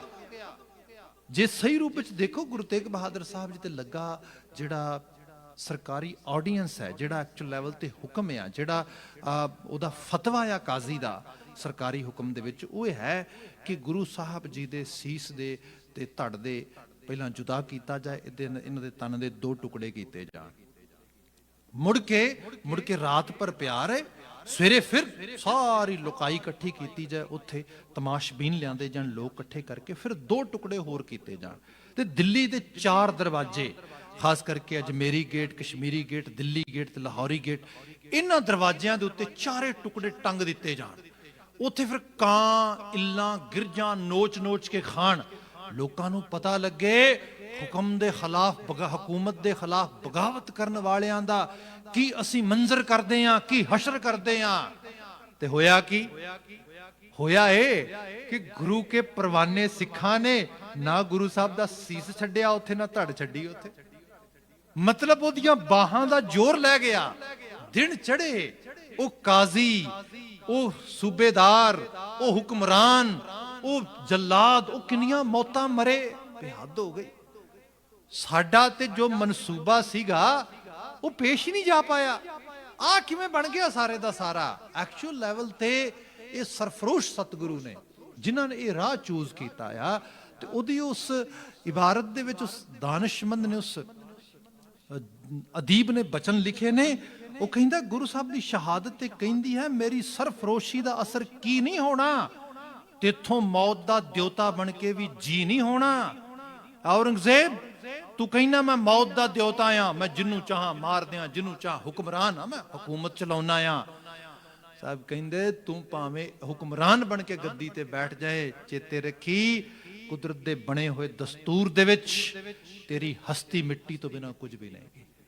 ਇਹ ਬੰਦੇ ਨੂੰ ਲੱਗਦਾ ਵਕਤੀ ਤੌਰ ਤੇ ਮੈਂ ਪਤਾ ਨਹੀਂ ਕੀ ਬਲਾਵਾਂ, ਅਸਲ ਵਿੱਚ ਇਹ ਮਿੱਟੀ ਤੋਂ ਸਭ ਉਪਜਿਆ। 5 ਤੱਤ ਕੋ ਤਨ ਰਚਿਓ, ਜਾਨੋ ਚਤੁਰ ਸੁਜਾਨ, ਜਿਹ ਤੇ ਉਪਜੀ ਨਾਨਕਾ। ਜਿਹਦੇ ਵਿੱਚੋਂ ਪੈਦਾਇਸ਼ ਹੋਈ ਹੈ, ਲੀਨ ਤਾਹੇ ਮਹਿਮਾਨ। ਅਲਟੀਮੇਟਲੀ ਇਹ ਮਿੱਟੀ ਨੇ ਮਿੱਟੀ ਨੂੰ ਆਪਣੇ ਨਾਲ ਹੀ ਲੈ ਲੈਣਾ ਹੈਗਾ। ਸੋ ਇਸ ਕਰਕੇ ਚੇਤੇ ਰੱਖ, ਤੂੰ ਮੇਰੀ ਸਰਫਰੋਸ਼ੀ ਤੱਕ ਪਹੁੰਚਿਆ, ਮੇਰਾ ਸਰ ਲੈਣ ਤੱਕ ਪਹੁੰਚਿਆ, ਮੈਂ ਸਿਰ ਦੇਣ ਲਈ ਤਿਆਰ ਹਾਂ। ਮੇਰੀ ਸਰਫਰੋਸ਼ੀ ਦਾ ਅਸਰ ਕੀ ਨਹੀਂ ਹੋਣਾ, ਤੇ ਇਥੋਂ ਮੌਤ ਦਾ ਦਿਉਤਾ ਬਣ ਕੇ ਵੀ ਜੀ ਨਹੀਂ ਹੋਣਾ। ਇੰਨਾ ਖੂਨ ਪੀ ਕੇ ਮੈਨੂੰ ਪਿਆਸਾ ਲੱਗਦਾ ਏ, ਮੈਂ ਇੰਨਾ ਖੂਨ ਡੋਲਾਂਗਾ ਤੇ ਇਥੋਂ ਪੀ ਨਹੀਂ ਹੋਣਾ। ਚੇਤੇ ਰੱਖੀ, ਇਹ ਧਰਤੀ ਦਾ ਰੰਗ ਲਾਲ ਕਰ ਦਿਆਂਗੇ ਇੱਥੇ ਅਸੀਂ। ਤੂੰ ਇੱਕ ਸੀਸ ਦੀ ਗੱਲ ਕਰਦਾ, ਅਸੀਂ ਸੀਸ ਗੰਜ ਬਣਾ ਦਿਆਂਗੇ। That's why we have the gurdwara Sis Ganj. ਮਤਲਬ ਤੂੰ ਇੱਕ ਸਿਰ ਦੀ ਕਰਦਾ ਗੱਲ ਵੀ ਮੇਰੇ ਖਿਲਾਫ ਇੱਕ ਸਿਰ ਉੱਠੇਗਾ, ਇੱਥੇ ਇੰਨੇ ਸਿਰ ਉੱਠਣਗੇ ਤੂੰ ਵੱਢਦਾ ਥੱਕ ਜਾਏਗਾ, ਤੂੰ ਕੱਟਦਾ ਥੱਕ ਜਾਏਗਾ, ਤੇ ਅਲਟੀਮੇਟਲੀ ਉਹਨਾਂ ਸਿਰਾਂ ਦੇ ਪਹਾੜ ਲੱਗ ਜਾਣਗੇ, ਤੇਰੇ ਵਰਗਿਆਂ ਦੀ ਹਸਤੀ ਮਿਟ ਜਾਏਗੀ। ਤੇ ਇਹ ਚੀਜ਼ ਤਵਾਰੀਖ ਹੈ, ਗੁਰੂ ਤੇਗ ਬਹਾਦਰ ਮਹਾਰਾਜ ਨੇ ਇਸ ਫਜ਼ਾਨ ਦੇ ਵਿੱਚ ਬਿਆਨ ਕੀਤੀ। ਅੱਜ ਮਹਾਰਾਜ ਦਾ ਪ੍ਰਕਾਸ਼ ਪੁਰਬ ਆ, ਸਾਖੀ ਰੂਪ ਵਿੱਚ ਬਾਤ ਪਾਉਂਦੇ ਆ। ਹਾਲਾਂਕਿ ਜਿਸ ਖਾਸ ਕਰਕੇ ਬਹਿਰ ਵਿੱਚ ਗੱਲ ਸ਼ੁਰੂ ਹੋ ਗਈ, ਚਿੱਤੇ ਕਰਦਾ ਉਸੇ ਬਹਿਰ ਵਿੱਚ ਅਗਾਂ ਤੁਰੀ ਜਾਵਾਂ, ਪਰ ਸਮਾਂ ਆਪਣੀ ਜਗ੍ਹਾ ਆਪਣੀ ਚਾਲੇ ਚੱਲ ਰਿਹਾ। ਸਾਹਿਬ ਗੁਰੂ ਤੇਗ ਬਹਾਦਰ ਮਹਾਰਾਜ ਜੀ ਦਾ ਜੀਵਨ ਯਾਪਨ ਬਾਰੇ ਵੈਸੇ ਤਾਂ ਅਸੀਂ ਸ਼ਾਮ ਦੇ ਦੀਵਾਨ 'ਚ ਲੜੀਵਾਰ ਲਗਾਤਾਰ ਬਾਤ ਕਰ ਰਹੇ ਹਾਂ, ਪਰ ਛੋਟੇ ਛੋਟੇ ਕੁਝ ਐਪੀਸੋਡਸ ਵਿੱਚ ਮੈਂ ਬਿਆਨ ਕਰ ਦਿੰਦਾ ਵਾਂ। 1621 ਅੰਮ੍ਰਿਤਸਰ ਸ਼ਹਿਰ ਵਿਖੇ ਗੁਰੂ ਹਰਗੋਬਿੰਦ ਸਾਹਿਬ ਜੀ ਕੇ ਮਹਿਲ ਮਾਤਾ ਨਾਨਕੀ ਜੀ ਦੇ ਗ੍ਰਹਿ ਵਿਖੇ ਇਹਨਾਂ ਦਾ ਪ੍ਰਕਾਸ਼ ਹੁੰਦਾ ਆ। ਇਹ ਬਿਲਕੁਲ ਉਹੀ ਸਮਾਂ ਆ ਜਦੋਂ ਗੁਰੂ ਹਰਗੋਬਿੰਦ ਸਾਹਿਬ, ਹਾਲਾਂਕਿ ਉਹਨਾਂ ਨੇ ਜੰਗੀ ਮਸ਼ਕਾਂ ਦੀ ਤਿਆਰੀ ਤੇ ਗੁਰੂ ਅਰਜਨ ਸਾਹਿਬ ਜੀ ਦੇ ਸ਼ਹਾਦਤ ਪੁਰਬ ਦੇ ਨਾਲ ਹੀ ਸ਼ੁਰੂ ਕਰ ਦਿੱਤੀ 1606 ਦੇ ਵਿੱਚ। 2 ਤਲਵਾਰਾਂ ਬੱਧੀਆਂ, ਇੱਕ ਮੀਰ ਦੀ, ਇੱਕ ਪੀਰ ਦੀ, ਇੱਕ ਅਜ਼ਮਤ ਦੀ, ਇੱਕ ਰਾਜ ਦੀ, ਇੱਕ ਰਾਖੀ ਕਰੇ ਵਜ਼ੀਰ ਦੀ। ਉਹਨਾਂ ਨੇ ਤਲਵਾਰਾਂ 2 ਬੰਨ ਲਈਆਂ, ਉਹਨਾਂ ਨੇ ਸ਼ਮਸ਼ੀਰਾਂ ਕੱਸ ਲਈਆਂ, ਖਾਸ ਕਰਕੇ ਨਗਾਰਿਆਂ ਦੇ ਜਿਹੜੇ ਉਹਨਾਂ ਦੇ ਤਣੀਆਂ ਸੀਆਂ ਕੱਸ ਲਈਆਂ ਗਈਆਂ। ਜਿਹੜੇ ਨਗਾਰਿਆਂ ਨੇ ਚੋਟਾਂ ਪਾਉਣੀਆਂ ਸੀ ਉਹਨਾਂ ਦੇ ਡੰਡਿਆਂ ਦੇ ਉੱਤੇ ਖਾਸ ਕਰਕੇ ਲੜੀਆਂ ਸਜਾ ਲਈਆਂ ਗਈਆਂ। ਤਲਵਾਰਾਂ, ਧੌਂਸੇ, ਤੇਗਾਂ, ਨੇਜੇ ਇਹ ਸਭ ਬਣ ਰਹੇ ਸੀਗੇ। ਘੋੜਿਆਂ ਦੇ ਪੌੜ ਖੜਕਾਟ ਪਾ ਰਹੇ ਸੀ ਪੰਜਾਬ ਦੇ ਬਿਲਕੁਲ ਮਾਝੇ ਦੀ ਫਿਜ਼ਾਂ ਦੇ ਵਿੱਚ। ਮਹਾਰਾਜ ਅਕਾਲ ਤਖਤ ਸਾਹਿਬ ਦੀ ਸਥਾਪਨਾ ਕਰਦੇ, ਲੋਹਗੜ੍ਹ ਕਿਲੇ ਦੀ ਸਥਾਪਨਾ ਹੁੰਦੀ, ਉਹਦੇ ਸਾਹਮਣੇ ਮੈਦਾਨਾਂ ਦੇ ਵਿੱਚ ਰੋਜ਼ महल पैंदे, मशकां पैंदियां जंगां दियां, सब चीज़ां चल रही सी नाल दी नाल। पर ਇਹ ਸਭ ਕਰਦਿਆਂ ਕਰਾਉਂਦਿਆਂ ਗੁਰੂ ਸਾਹਿਬ ਦਾ ਪਰਪਸ ਨਾ ਕਿਸੇ ਨੂੰ ਡਰਾਉਣਾ ਸੀ, ਨਾ ਕਿਸੇ ਨੂੰ ਮਾਰਨਾ ਸੀ, ਨਾ ਕਿਸੇ ਦੀ ਸਰਜ਼ਮੀਨ ਦੇ ਉੱਤੇ ਕੋਈ ਕਬਜ਼ਾ ਕਰਨ ਵਾਲੀ ਬਾਤ ਸੀਗੀ, ਕਿਉਂਕਿ ਇੱਥੇ ਜੰਗ ਨਾ ਜਰ ਲਈ ਹੈ, ਨਾ ਜੋਰੂ ਲਈ ਹੈ, ਨਾ ਜ਼ਮੀਨ ਲਈ ਹੈ। ਇੱਥੇ ਤੇ ਸੱਚੇ ਸੁੱਚੇ ਹੱਕ ਹਕੂਕ ਲਈ ਹੈ। ਇੱਥੇ ਤੇ ਮਨੁੱਖਤਾ ਦੇ ਕਲਿਆਣ ਤੇ ਭਲੇ ਲਈ ਹੀ ਮਨੁੱਖ ਦਾ ਜੀਵਨ ਲੱਗੇ, ਇਹੀ ਗੁਰਮਤਿ ਦਾ ਸਰਦ ਸਾਰਾ ਆਸ਼ਾ ਹੈ। ਇਹਦਾ ਤੇ ਪਹਿਲੇ ਜਾਮੇ ਤੋਂ ਨੀਂਹ ਇਹ ਰੱਖੀ ਗਈ ਹੈ ਕਿ ਰੱਬ ਦੀ ਬਣਾਈ ਧਰਤੀ ਦੇ ਉੱਤੇ ਮਨੁੱਖ ਦਾ ਜੀਵਨ ਇੱਕੋ ਪਰਪਸ ਲਈ ਆਇਆ ਹੈ, ਵਿੱਚ ਦੁਨੀਆ ਸੇਵ ਕਮਾਈ ਹੈ। ਇਸ ਧਰਤੀ ਦੇ ਉੱਤੇ ਮਨੁੱਖ ਨੇ ਸੇਵਾਦਾਰ ਬਣਨਾ ਹੈ, ਸੈਲਫਲੈਸ, ਆਪਣੇ ਆਪ ਨਹੀਂ, ਜਿਹਨੂੰ ਸੈਲਫ ਕੇਅਰ ਵੀ ਕਹਿੰਦੇ ਅਸੀਂ, ਉਹ ਕਰੋ। ਆਪਣੀ ਸੈਲਫ ਨੂੰ ਉਹਦੀ ਕੇਅਰ ਕਰੋ, ਉਸ ਨੂੰ ਸਟੈਬਲਿਸ਼ ਕਰੋ, ਉਸ ਨੂੰ ਸੰਭਾਲੋ। ਬਟ ਇਹ ਸਾਰਾ ਕਰਦਿਆਂ ਹੋਇਆਂ ਸੈਲਫਿਸ਼ ਨਹੀਂ ਹੋਣਾ। They are two different things. Take care of yourself, actually be aware about your needs yourself, but at the same time try to be aware about you are not becoming selfish at all. ਇਹ ਸਿੱਖੀ ਦਾ ਆਸ਼ਾ ਹੈਗਾ। ਸੋ ਇਹਦੇ ਵਿੱਚ selfish ਨਾ ਹੋਵਾਂ, ਉਹਦੇ ਲਈ ਕੀ ਹੈ? ਸੈਲਫਲੈਸ ਹੋਣ ਦੀ ਗੱਲ ਰਹੀ, ਜਿਹਨੂੰ ਕਿਹਾ ਸੇਵਾ ਕਰਤ ਹੋਏ ਨਹੀਂ ਕਾਮੀ ਤਿਸ ਕੋ ਹੋਤ ਪ੍ਰਾਪਤ ਸੁਆਮੀ। ਸੇਵਾਦਾਰ ਬਣਨਾ ਹੈ ਨਿਸ਼ਕਾਮ ਭਾਵ ਦੇ ਵਿੱਚ। ਸੋ ਆਪਣੀ ਕੋਈ ਕਾਮਨਾ ਨਹੀਂ, ਆਪਣੀ ਕਾਮਨਾ ਨਹੀਂ ਕਿ ਅੰਮ੍ਰਿਤਸਰ ਸ਼ਹਿਰ ਮੇਰੇ ਬਜ਼ੁਰਗਾਂ ਨੇ ਵਸਾਇਆ ਹੈ, ਮੇਰੇ ਪਿਤਾ ਨੇ ਦੇ ਵਾਸਤੇ ਸ਼ਹਾਦਤ ਦੇ ਦਿੱਤੀ ਹੈ, ਇਹ ਮੇਰੇ ਤੋਂ ਬਿਲੋਂਗ ਕਰਦਾ ਹੈ। ਮਹਾਰਾਜ ਨੇ ਇੱਕ ਦਿਨ ਵੀ ਇਹਦੇ ਵਾਸਤੇ ਕੋਈ ਰੂਮਾ ਨਾ ਰੱਖਿਆ। ਗੁਰੂ ਹਰਗੋਬਿੰਦ ਸਾਹਿਬ ਜਦੋਂ ਛੱਡ ਕੇ ਜਾਣ ਦੀ ਵਾਰੀ ਆਈ, ਬਿਲਕੁਲ ਬਿਨਾਂ ਕਿਸੇ ਮਾੜੇ ਜਿਹੇ ਵੀ ਇਤਰਾਜ਼ ਤੋਂ ਇੱਥੋਂ ਛੱਡ ਕੇ ਕੀਰਤਪੁਰ ਚਲੇ ਗਏ। 1634 ਤੋਂ 1635 ਤੋਂ ਲੈ ਕੇ 1644 ਤੱਕ ਦਾ ਸਮਾਂ ਗੁਰੂ ਸਾਹਿਬ ਨੇ ਮੁੜ ਕੇ ਆ ਕੇ ਦੇਖਿਆ ਵੀ ਨਹੀਂ। ਮਤਲਬ ਕਿਉਂਕਿ ਧਰਤੀ ਨਾਲ ਪਕੜ ਹੈ ਹੀ ਨਹੀਂ। ਇੱਥੇ ਬੈਰਾਗ ਦਾ ਆ ਰੂਪ ਹੈ, ਜੈਸੇ ਜਲ ਮੈਂ ਕਮਲ ਨਿਰਾਲਮ ਮੁਰਗਾਈ ਨੇ ਸਾਣੈ। ਜਿਵੇਂ ਮੁਰਗਾਬੀ ਪਾਣੀ ਦੇ ਵਿੱਚ ਚੁੱਭੀ ਲਾਉਂਦੀ ਤੇ ਫਿਰ ਪਾਣੀ ਦੇ ਚੋਂ ਉਡਾਰੀ ਭਰਦੀ, ਉਹਦੇ ਪਰਾਂ ਤੇ ਇੱਕ ਬੂੰਦ ਵੀ ਪਾਣੀ ਨਾ ਰਹਿ ਜਾਂਦਾ। ਭਾਵੇਂ ਇੱਕ ਰੇਸ਼ਾ ਮਾਤਰ ਵੀ ਲਾਲਚ, ਸਵਾਰਥ, ਹਵਸ ਇਹਦਾ ਰੂਪ ਨਹੀਂਗਾ। ਪਰ ਇਹ ਵੀ ਹੈ ਕਿ ਗੁਰੂ ਸਾਹਿਬ ਨੇ ਜਿਹੜੀ ਚੀਜ਼ ਸਿਖਾਈ ਕਿ ਬੰਦੇ ਦੀ ਸੈਲਫ ਰਿਸਪੈਕਟ, ਇਹਨੂੰ ਕੋਈ ਸੈਲਫ ਡਿਗਨਿਟੀ ਨੂੰ ਕੋਈ ਆ ਕੇ ਚੈਲੰਜ ਕਰੇ ਤੇ ਬੰਦੇ 'ਚ ਇੰਨੀ ਤਾਬ ਨਾ ਹੋਏ ਕਿ ਆਪਣੀ ਪੱਗ ਦੀ ਰਾਖੀ ਆਪ ਕਰ ਸਕੇ। ਗੁਰੂ ਨਾਨਕ ਸਾਹਿਬ ਨੇ ਜਿਹੜੀ ਬਾਤ ਕਹੀ ਸੀਗੀ ਨਾ ਕਿ ਜੇ ਜੀਵੈ ਪਤਲੱਥੀ ਜਾਏ ਸਭ ਹਰਾਮ ਜੇਤਾ ਕਿਛ ਖਾਏ। ਭਾਵੇਂ ਬੰਦੇ ਨੂੰ ਸੋਨੇ ਦੇ ਬਰਤਨ ਵਿੱਚ ਵੀ ਖਾਣ ਨੂੰ ਮਿਲ ਜਾਏ, ਪਰ ਉਸ ਖਾਣੇ ਦਾ ਵੀ ਕੀ ਫਾਇਦਾ ਜੇ ਬੰਦੇ ਦੇ ਸਿਰ ਤੇ ਪੱਗ ਹੀ ਸਲਾਮਤ ਨਹੀਂ ਗੀ। ਇਸੇ ਕਰਕੇ ਗੁਰੂ ਹਰਗੋਬਿੰਦ ਸਾਹਿਬ ਨੇ ਪੱਗ ਤੇਰੀ ਕੀ ਜਹਾਂਗੀਰ ਦੀ, ਨੱਥਾ ਤੇ ਅਬਦੁੱਲਾ ਢੱਡ ਜੀ ਨੇ ਗਾਇਆ ਕਿ ਤੂੰ ਪੱਗਾਂ ਦਾ ਦਾਤਾ ਆ, ਤੂੰ ਇੱਜ਼ਤ ਦਾ ਦਾਤਾ ਆ, ਤੂੰ ਸਾਡੀ ਪੱਤ ਦਾ ਰਾਖਾ ਆ, ਤੂੰ ਬੰਦੀ ਛੋੜ ਜਿਹੜਾ ਦਾਤਾ ਇਸ ਕਰਕੇ ਨਹੀਂ ਕਿ ਤੂੰ ਹੋਰ ਕੋਈ, ਤੂੰ ਬਲਕਿ ਉਹ ਅਦ੍ਰਿਸ਼ਟ ਬੰਧਨ ਸਾਡੇ ਤੋੜੇ ਜਿਹੜੇ ਸਾਨੂੰ ਖੁਦ ਨੂੰ ਪਏ ਸੀਗੇ। ਸਭ ਤੋਂ ਵੱਡਾ ਬੰਧਨ ਸੀਗਾ ਕਾਵੜਨੈਸ, ਕਾਇਰਤਾ, ਕਮਜ਼ੋਰੀ, ਬੁਜ਼ਦਿਲੀ, ਉਹਦੇ ਛੌੜ ਕੱਟ ਕੇ ਰੱਖ ਦਿੱਤੇ ਤੇ ਬਹਾਦਰੀ ਦੇ ਉਸ ਰੰਗ ਤੇ ਲੈਣ ਦਾ ਗੁਰੂ ਸਾਹਿਬ ਨੇ। ਖੈਰ ਇਹ 1621 ਦਾ ਉਹ ਸਨ ਆ ਜਿਹਦੇ ਵਿੱਚ ਹਰਗੋਬਿੰਦਪੁਰੇ ਦੀ ਜੰਗ ਉਹ ਪਸਰਦੀ ਹੈ। ਗੁਰੂ ਮਹਾਰਾਜ ਪਹਿਲੀ ਵਾਰ ਮਤਲਬ ਮੁਹੰਮਦ ਗੌਰੀ ਤੋਂ ਬਾਅਦ, ਇਹ ਕਹਿ ਲਓ ਗਜ਼ਨਵੀ ਦੇ ਸਮੇਂ ਤੋਂ ਚਲੋ ਫਿਰ ਵੀ ਲੋਕਾਂ 'ਚ ਜੇ ਮੁਹੰਮਦ ਬਿਨ ਕਾਸਿਮ ਦਾ ਤੇ ਪਹਿਲੇ ਹਮਲਾਵਰ ਹੋਏ ਨੇ ਭਾਰਤੀ ਖਿੱਤੇ ਦੇ ਵਿੱਚ, ਜਿਹਨੂੰ ਕਹਿ ਲਓ ਵਿਦੇਸ਼ੀ ਹਮਲਾਵਰ। ਉਹਨਾਂ ਤੋਂ ਬਾਅਦ ਇੱਕ ਤਰ੍ਹਾਂ ਦੇ ਨਾਲ ਜਿਹੜੇ ਮੁਗਲ ਸੀਗੇ, ਇਹਨਾਂ ਨੂੰ ਯਵਨ ਕਿਹਾ ਜਾਂਦਾ ਸੀਗਾ ਭਾਰਤੀ ਲਿਟਰੇਚਰ ਦੇ ਵਿੱਚ। ਆਪਾਂ ਜੇ ਕੰਪੈਰੀਜ਼ਨ ਵੀ ਕਰੀਏ, ਇੱਕ ਪਾਸੇ ਗੁਰਬਾਣੀ ਦਾ ਅਸੀਂ ਆਸ਼ਾ ਪੜ੍ਹਦੇ ਹਾਂ, ਰਾਜੇ ਸ਼ਹੀਂ ਮੁਕੱਦਮ ਕੁੱਤੇ ਜਾਏ ਜਗਾਇਨ ਬੈਠੇ ਸੁੱਤੇ, ਸਿੱਧੀਆਂ ਲਲਕਾਰਾਂ ਰਾਜਿਆਂ ਨੂੰ ਪੈ ਰਹੀਆਂ ਨੇ। ਤੇ ਇਕੱਲੇ ਗੁਰੂ ਸਾਹਿਬ ਜਿਹੜੇ ਨੇ ਉਹ ਨਹੀਂ, ਭਗਤਾਂ ਦੇ ਬਚਨ ਪੜ੍ਹ ਲਓ ਤੁਸੀਂ, ਬਾਬਾ ਕਬੀਰ ਸਰੀਖੀਆਂ ਰੂਹਾਂ। ਇਹ ਭੂਪਤ ਸਭ ਦਿਵਸ ਚਾਰ ਕੇ ਝੂਠੇ ਕਰਤ ਦਿਵਾਜਾ, ਕੋ ਹਰ ਸਮਾਨ ਨਹੀਂ ਰਾਜਾ। ਰਾਜੇ ਦੀ ਉਹ ਬਾਦਸ਼ਾਹਤ ਨੂੰ ਮੰਨਿਆ ਹੀ ਨਹੀਂ। ਕਿਤੇ ਬਾਬਾ ਰਵਿਦਾਸ ਜੀ ਦੇ ਬਚਨਾਂ ਨੂੰ ਪੜ੍ਹਦੇ ਆ, ਕਹਾਂ ਭਇਓ ਜੋ ਤਨ ਭਇਓ ਛਿਨ ਛਿਨ, ਪ੍ਰੇਮ ਜਾਏ ਤੋ ਡਰ ਪੈ ਤੇਰੋ ਜਨ। ਰਾਜਾ ਤੂੰ ਕਹੇ ਕਿ ਮੈਂ ਤੇਰੀ ਜੀਭ ਵੱਢ ਦਿਆਂਗਾ ਜੇ ਤੂੰ ਮਤਲਬ ਰੱਬ ਦਾ ਨਾਂ ਲਿਆ, ਜਾਂ ਤੂੰ ਈਮਾਨ ਦੀ ਬਾਤ ਕੀਤੀ, ਜਾਂ ਤੂੰ ਰਾਜੇ ਦੀ ਤਾਰੀਫ ਵਿੱਚ ਜ਼ਬਾਨ ਦਾ ਇਸਤੇਮਾਲ ਨਾ ਕੀਤਾ। ਉਹ ਕਹਿੰਦੇ ਛੱਡ ਪਰਾਂ, ਜੀਭ ਨੂੰ ਤੇ ਇੱਕ ਪਾਸੇ ਰੱਖ, ਤੂੰ ਮੇਰੇ ਤਨ ਦਾ ਕੀਮਾ ਵੀ ਬਣਾ ਦੇ ਨਾ, ਮੈਨੂੰ ਤੇਰੇ ਵਰਗੇ ਗੱਦੀਆਂ ਤੇ ਬੈਠੇ ਰਾਜਿਆਂ ਦਾ ਕੋਈ ਖੌਫ ਨਹੀਂ ਹੈਗਾ। ਸੋ ਸਿੱਧੇ ਤੌਰ ਤੇ ਰਾਜਾ ਸ਼ਾਹੀ ਨੂੰ, ਜ਼ੁਲਮ ਸ਼ਾਹੀ ਨੂੰ ਲਲਕਾਰ ਪਾ ਰਹੇ ਨੇ ਭਗਤ ਗੁਰੂ ਸਾਹਿਬ। ਇਹਦੇ ਮੁਕਾਬਲਤਨ ਭਾਰਤੀ ਲਿਟਰੇਚਰ 'ਚ ਇਹ ਵੀ ਪੜ੍ਹਨ ਨੂੰ ਮਿਲ ਜਾਂਦਾ ਹੈ ਕਿ ਵੱਡਾ ਹਿੱਸਾ ਮੁਗਲਾਂ ਦੇ ਸਾਹਮਣੇ ਆਪਣੇ ਆਪ ਨੂੰ ਡੇਕ ਕੇ ਬਹਿ ਗਿਆ ਵੀ ਇਹ ਤੇ ਭਾਈ ਹੁਣ ਹੁਕਮਰਾਨ ਬਣ ਗਏ ਨੇ ਤੇ ਹੁਣ ਤੇ ਇਹਨਾਂ ਦੀ ਬੋਲੀ ਬੋਲਣੀ ਪੈਣੀ। ਜਿਹਨੂੰ ਗੁਰੂ ਸਾਹਿਬ ਨੇ ਕਿਹਾ ਸੀਗਾ ਕਿ ਘਰ ਘਰ ਮੀਆਂ ਸਭਨਾ ਜੀਆਂ ਬੋਲੀ ਅਵਰ ਤੁਮਾਰੀ। ਆਪਣੀ ਉਹ ਬ੍ਰਿਜ ਭਾਸ਼ਾ, ਉਹ ਹਿੰਦੀ ਭਾਸ਼ਾ, ਅੱਜ ਦੇ ਲੋਕੀ ਬੜੀ ਗੱਲਾਂ ਕਰਦੇ ਨਾ, ਹਿੰਦੂ, ਹਿੰਦੀ, ਹਿੰਦੁਸਤਾਨ। ਮਤਲਬ ਫਿਰ ਬੇਨਤੀ ਕਰਾਂਗਾ ਲਿਟਰੇਚਰ ਪੜ੍ਹੋ, ਉਹਨਾਂ ਲੋਕਾਂ ਨੂੰ ਪੜ੍ਹੋ ਜਿਨ੍ਹਾਂ ਨੇ ਇਸ ਖਿੱਤੇ ਦੇ ਵਿੱਚ ਇੱਥੋਂ ਦੀ ਭਾਸ਼ਾ ਵਿੱਚ ਹੀ ਬਹੁਤ ਕੁਝ ਲਿਖਿਆ। ਮਦਨ ਮੋਹਨ ਮਾਲਵੀ ਹੈ, ਪੰਡਤ ਹੈ, ਉਹਦੀ ਰਾਈਟਿੰਗਸ ਪੜ੍ਹ ਕੇ ਦੇਖੋ, ਕਹਿੰਦਾ ਮੈਂ ਉਸ ਹਿੰਦੂ ਨੂੰ ਹਿੰਦੂ ਹੀ ਨਹੀਂ ਮੰਨਦਾ ਜਿਹੜਾ ਆਪਣਾ ਟੱਲ ਖੜਕਾਣ ਤੋਂ ਪਹਿਲਾਂ ਗੁਰੂ ਤੇਗ ਬਹਾਦਰ ਸਾਹਿਬ ਦੀ ਇੱਕ ਵਾਰੀ ਜੈ ਨਹੀਂ ਕਹਿੰਦਾ। ਜੇ ਉਹ ਆਪਣੀ ਸ਼ਾਹ ਰਗ ਦਾ ਖੂਨ ਨਾ ਡੋਲਦੇ, ਜਿਵੇਂ ਦਾਨਿਸ਼ਮੰਦ ਨੇ ਉਹ ਬਚਨ ਲਿਖੇ ਨਾ ਬੜੇ ਕਮਾਲ ਦੇ, ਉਹ ਕਹਿੰਦਾ ਹੈ ਕਿ ਜਦ ਚਾਂਦਨੀ ਚੌਂਕ ਦੀ ਹੋਈ ਕਿਰਪਾ ਸਾਜਿਆ ਗਿਆ ਸੀ ਪੰਥ ਕਿਰਪਾਨ ਵਾਲਾ। ਇਹ ਚਾਂਦਨੀ ਚੌਂਕ ਨਹੀਂ, ਸਭ ਅਗਲੇ ਰੰਗ ਲਿਆਂਦੇ ਖਾਲਸਾ ਸਾਜਣ ਦੇ ਸਭ ਚੀਜ਼ਾਂ ਦੇ ਵਿੱਚ। ਕਹਿੰਦੇ ਚਾਂਦਨੀ ਚੌਂਕ ਸਦਕਾ ਅੱਜ ਤੱਕ ਹੈ ਕਾਇਮ ਨਕਸ਼ਾ ਹਿੰਦੂ ਤੇ ਹਿੰਦੁਸਤਾਨ ਵਾਲਾ। ਜਦੋਂ ਤੱਕ ਚਾਂਦਨੀ ਚੌਂਕ ਦਾ ਸਿਰੜ ਕਾਇਮ, ਜੰਮਿਆ ਨਹੀਂ ਕੋਈ ਸਾਨੂੰ ਮਿਟਾਉਣ ਵਾਲਾ। ਇਹ ਚਾਂਦਨੀ ਚੌਂਕ ਦਾ ਸਿਰੜ ਕਹਿੰਦਾ ਆ, ਉਹ ਇਮਾਰਤ ਨਹੀਂ ਕੱਲੀ, ਉਹ ਕੱਲੀ ਜਗ੍ਹਾ ਨਹੀਂ। ਜਿਹਨੂੰ ਕਦੀ ਉਰਦੂ ਦੇ ਆਲਮ ਨੇ ਇਸ ਤਰ੍ਹਾਂ ਬਿਆਨ ਕੀਤਾ ਸੀ ਨਾ, ਉਹ ਕਹਿੰਦਾ ਕਿ ਸ਼ਹੀਦੋਂ ਕੀ ਕਤਲਗਾਹ ਸੇ ਕਿਆ ਬਿਹਤਰ ਕਾਬਾ। ਲੋਕੀ ਕਾਬੇ ਦੀ ਜ਼ਿਆਰਤ ਕਰਨ ਲਈ ਜਾਂਦੇ, ਉਹ ਕਹਿੰਦਾ ਕਾਬੇ ਵਰਗੀਆਂ ਜਗ੍ਹਾ ਵੀ ਛੋਟੀਆਂ ਹੋ ਜਾਂਦੀਆਂ ਨੇ। ਇਹ ਇਸਲਾਮਿਕ ਸਕੂਲ ਆਫ ਥਾਟ ਚੋਂ ਆ ਰਿਹਾ ਬੰਦਾ।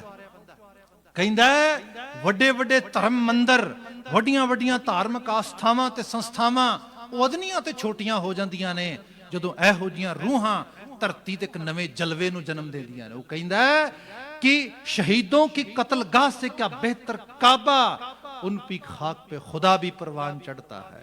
क्योंकि जिथे उन्हां दी शाह रग दा खून डुलदा ना, उत्थे खुदाई आके बैठदी है। सो अज भी वो चांदनी चौक दी जगह, वो शहीदगंज इस चीज ने इस रूप विच बयान करदा है, दर्शाउंदा विखाउंदा कि अपनी अणख गैरत नूं किस तरीके नाल स्थापित कीता जांदा है, धर्म दे रक्षक किवें बनिया जांदा हैगा। खैर ये फिजाए खिता सौ गया सी बुरी तरह, बहुत रूप, मतलब उस रूप दे जिन्होंने उलामा इकबाल ने कदी कहा सीगा कि इस जिस खिते बारे बात करोगे ना, फिर उठी आखिर सदा तौहीद की पंजाब से। वो कहंदा वो पूरे हिंद वासियों, साउथ एशिया की गल कर रहे हो, वो कहंदा इस पंजाब दा कर्जा देना तुसी।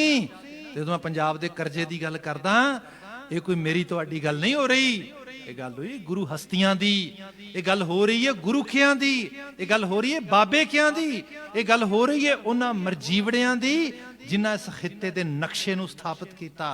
वो कहंदा फिर उठी आखिर सदा तौहीद की पंजाब से, हिंद को एक मर्दे कामल ने जगाया ख्वाब से। गुरु नानक जोत आ जिहड़ी कामल मर्दां दी जोत आ, जिसने इस खिते दे विच उस चीज नूं स्थापित कीता जिहदी शायद अणहोंद दे सदका खिता अपनी होंद गवा लैंदा।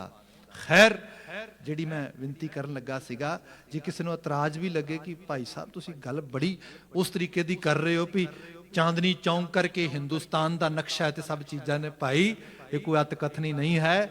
अफगानिस्तान अज तुसीं पढ़दे हो, अफगानिस्तान उस रूप दे विच तुसीं पढ़दे हो, ईरान तुसीं पढ़दे हो, इराक तुसीं जे हिस्टरी च पढ़ोगे तो ये दरियाए सिंध तो उपरला इलाका नेहू ते सेहू दरिया तक जान वाला, इहदा नाम पता की है? इहदा नाम है गंधार। एक शहर रह गया कल्ला अज उत्थे। इत्थों दी ही धृतराष्ट्र दे घर विआही हुई मिथिहास दे विच जिहड़ा हिंदू मिथिहास आ, उहदी घरवाली जिहड़ी है वो इत्थों दी, इसे करके उहनूं गंधारी कहा जांदा आ। ये खित्तियां दे नां तक ना रहे, ना खत्म हो गए, होंद खत्म हो गई। जो दी होंद ते खिते दी पहचान किते बची है ना थोड़ी बहुती, जिन्हों साडे कवि जी लिखदे, सूरज प्रकाश दे करता कवि संतोख सिंह चूड़ामणि जी, छाए जाती एकता अनेकता बिलाए जाती, होवती कुचीलता बेदन कुरान की। जिन्हों तुसी कुचील कहंदे हो ना, असी ते नहीं कहंदे, साडे करते भी की वेद ते की कतेब, ये किसी मनुखा ने चंगेरे ज्ञान की धारा या रब की मर्जी चाहिए हुई चीज़ां ने, पर तुसी कहंदे हो ये मलेच्छ आ, ये मैलियां दी भाषा आ, ਇਹ ਕੁਚੀਲਿਆ। ਤੇ ਕਵੀ ਸੰਤੋਖ ਸਿੰਘ ਜੀ ਲਿਖਦੇ, ਕਹਿੰਦੇ ਛਾਏ ਜਾਤੀ ਏਕਤਾ ਅਨੇਕਤਾ ਬਿਲਾਏ ਜਾਤੀ ਹੋਵਤੀ ਕੁਚੀਲਤਾ किताबन कुरान की पाप परपक जाते धर्म तसक जाते वर्ण गरक जाते रीत मिट जाती कथा बेदन पुराण की। इत्थे रीत ही मिट जानी सी भी कदी किसी ने वेद भी पढ़े होणगे, कदी पुराण भी पढ़े होणगे। ये सब चीज़ां स्थापित कीतियां ते ये गुरु क्या ने स्थापित कीतियां। ये सब चीज़ां जे धरती ते होंद विच रहियां ते गुरु साहब दे इस शाह रग दे खून विचों रहियां। खैर जिहड़ी विनती कर रहा सीगा, कदी मुहम्मद बिन कासिम आया, कदी महमूद गजनवी आया, फिर मुहम्मद गौरी आया। उसने इस पानीपत के खिते दे विच बिल्कुल जिहड़ा है घग्गर दे सारे परगणे च पै रहा इलाका, इत्थे पृथ्वी राज नूं हराया। इस खिते की होनी खत्म हो गई। लोगों ने सोच लिया इत्थों की होनी सच्चाई है, मुगल स्थापित रहणगे। मैं विनती कर रहा सी गुरबाणी विचों भगतां दी रचना, गुरु साहब दी रचना पढ़दे हो, राजियां नूं ललकारिया जांदा है, सीधे तौर ते कहा जांदा है कि इन्हां दा अमल ठीक नहीं गा, इन्हां दे खिलाफ मनुखता नूं लड़ना चाहिदा है, मनुखता नूं जूझना चाहिदा है।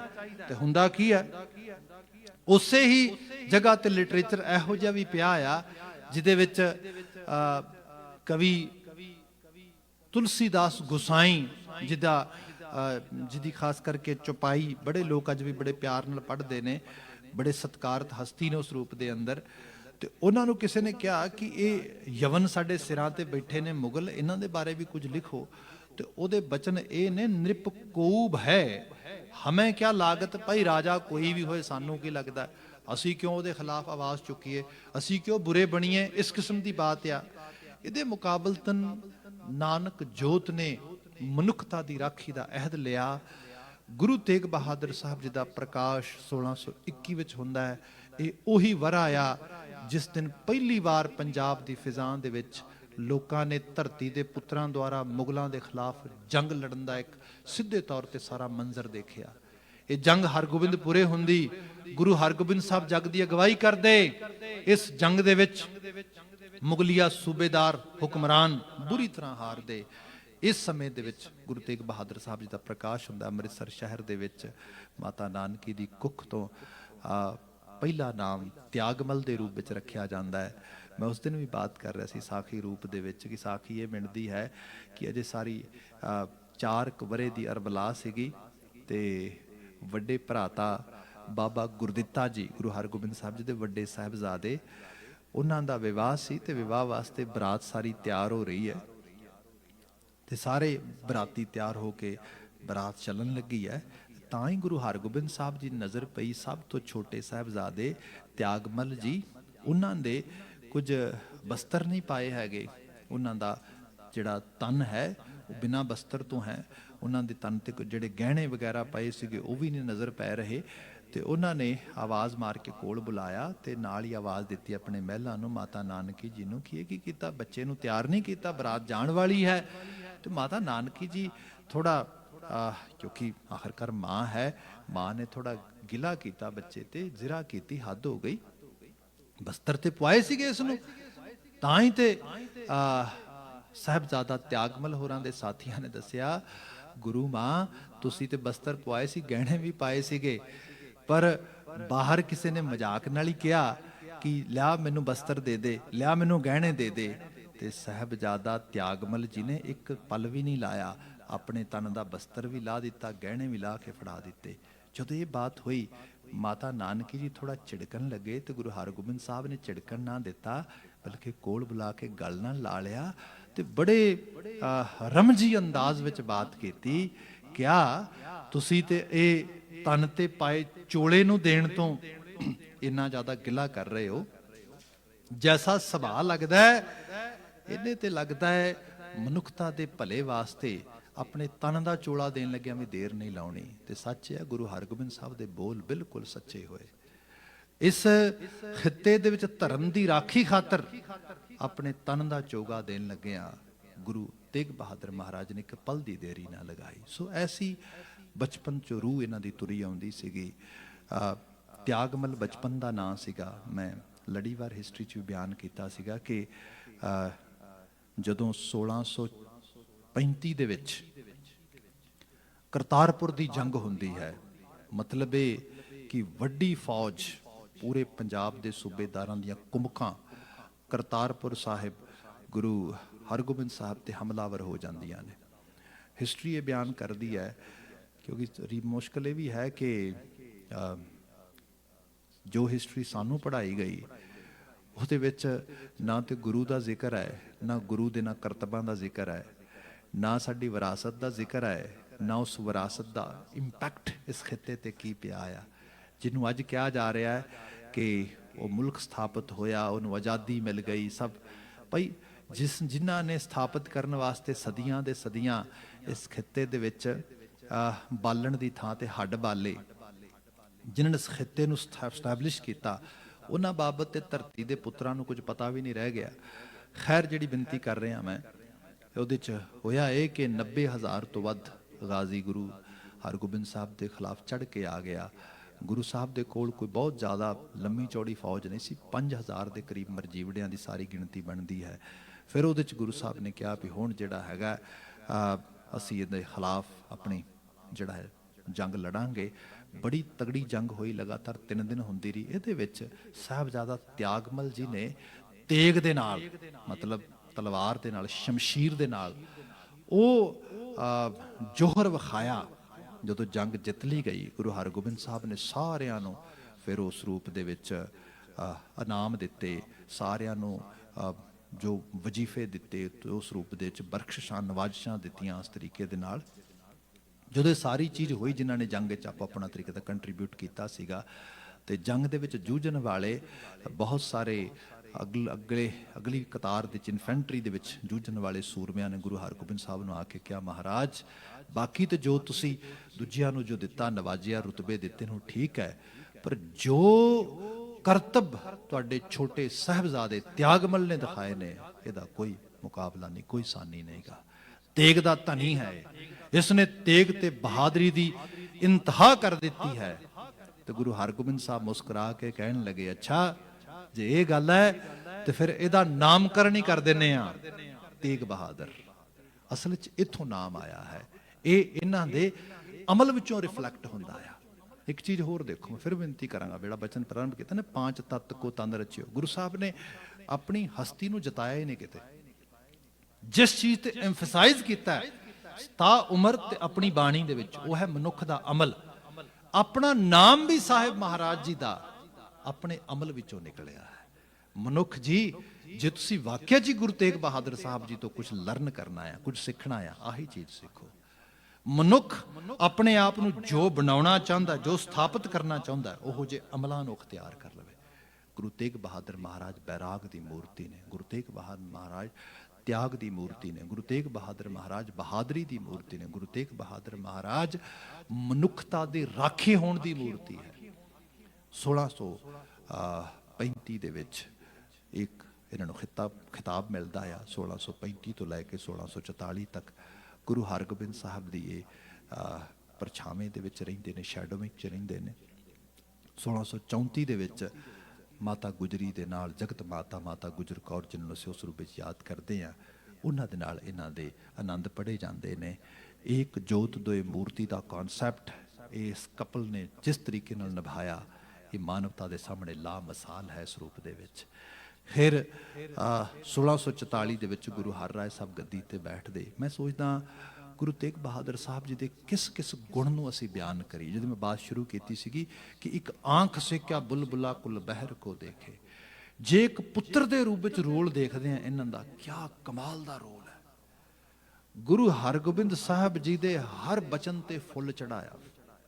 ਮਹਾਰਾਜ ਨੇ ਕਿਹਾ, ਤੁਹਾਨੂੰ ਗੁਰਤਾ ਗੱਦੀ ਦੀ ਵੱਡੀ ਜ਼ਿੰਮੇਵਾਰੀ ਦੇਣੀ ਹੈ। 7 ਬਚਨ ਜੀ, ਪ੍ਰਜੇ ਨਹੀਂ ਦੇਣੀ, ਇੰਤਜ਼ਾਰ ਕਰੋ। ਮਤਲਬ ਧੀਰਜ ਦੀ ਤੁਜਾ ਨੇ ਗੁਰੂ ਤੇਗ ਬਹਾਦਰ ਮਹਾਰਾਜ।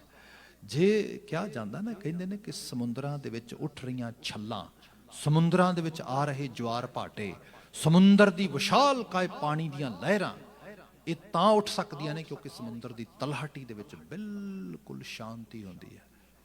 ਜੇ ਉਹਦੀ ਤਲਹਟੀ ਦੇ ਵਿੱਚ ਉਫਾਨ ਉੱਠਣਗੇ, ਬਾਹਰ ਉਸ ਲੈਵਲ ਤੇ ਉਹ ਆਪਣਾ ਰੋਬ ਨਹੀਂ ਸਥਾਪਿਤ ਕਰ ਸਕੇਗਾ। ਜਿਹੜੀਆਂ ਹਸਤੀਆਂ ਨੇ ਧਰਤੀ ਦੇ ਉੱਤੇ एडी वड्डी कह लो युग पुरुष युग पलटाने होंदे ने। गुरु तेग बहादुर साहब ने युग पलटिया। 1675 की शहादत जिहड़ी है इस खिते की तवारीख नूं बदलदी है। जिहड़ी बात मैं बयान कर रहा सीगा ना भी चांदनी चौंक सदका अज तक है कायम नक्शा हिंदू ते हिंदुस्तान वाला। एक्चुअल लैवल ते ये जिहड़ी हिंद परंपरा है सारे दी सारी, ये गुरु तेग बहादुर साहब की शहादत नाल इस्टैबलिश हो पाई। 1675 ते 1700 करीबन तुसी 75-80 ਦੇ ਨੇੜੇ ਆ ਜਾਓ ਸਰਦਾਰ ਬਘੇਲ ਸਿੰਘ ਦੇ ਦੌਰ ਦੇ ਵਿੱਚ, ਪੂਰੇ ਦਾ ਪੂਰਾ 100 ਸਾਲਾਂ ਦੇ ਵਿੱਚ ਤਵਾਰੀਖ ਬਦਲ ਜਾਂਦੀ ਹੈ। ਇਹੀ ਚਾਂਦਨੀ ਚੌਂਕ ਜਿੱਥੇ ਕੋਤਵਾਲੀ ਸੀ, ਜਿੱਥੇ ਪੜ ਪੜ ਕੇ ਲੋਕਾਂ ਨੂੰ ਵੱਢਿਆ ਕੱਟਿਆ ਤੇ ਮਾਰਿਆ ਜਾਂਦਾ ਸੀਗਾ, ਇੱਥੇ ਗੁਰੂ ਦਾ ਦਿਹਰਾ ਉਸਰਦਾ ਹੈ। ਲਾਲ ਕਿਲੇ ਦੇ ਬਿਲਕੁਲ ਉਹਦੀ ਹਿੱਕ ਦੇ ਉੱਤੇ ਸਾਹਮਣੇ ਪਾਸੇ ਕੇਸਰੀ ਨਿਸ਼ਾਨ ਲੱਗਦਾ ਉਹਦੇ ਉੱਤੇ। ਉੱਥੇ ਸਵੇਰੇ ਸ਼ਾਮ ਸਰਬੱਤ ਦੇ ਭਲੇ ਦੀ ਅਰਦਾਸ ਹੁੰਦੀ ਹੈ।